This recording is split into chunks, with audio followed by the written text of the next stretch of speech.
Assalamualaikum friends. So my Pixel got bricked, and the main story is that I was going to sell this device, and when I tried to factory reset, it gives me an error, and after that it does not boot up, and nothing I can do.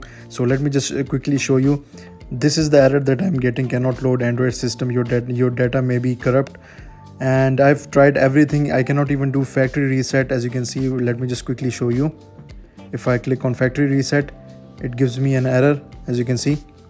So I've tried a lot of methods on Google, and I've posted this on Reddit as well, but there is no way to fix this because my device is OEM logged, and unfortunately I didn't know about that. So I just simply factory reset, and now I'm getting this error. I've tried everything like Android Flash tool and installing official factory images from Google, and I've also tried to side load images from ADB, and I've also used Pixel Flasher, but I think if your device is OEM unlocked, only that way you can install any ROMs in it.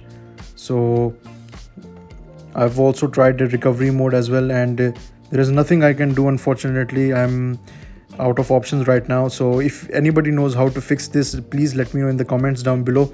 And it is still available for sale if somebody needs this device for spare parts like display and battery. So just because of one option, OEM unlock option, you cannot even recover your Pixel 6, which is very disappointing. And you cannot even do factory reset if you face an error, so you cannot recover from that, which is a very bad option. And I will not buy a Pixel phone again. If you are facing a similar issue, please do let me know in the comments down below, and please give this video a thumbs up and subscribe to my channel. Thank you for watching, guys. Allah Hafiz.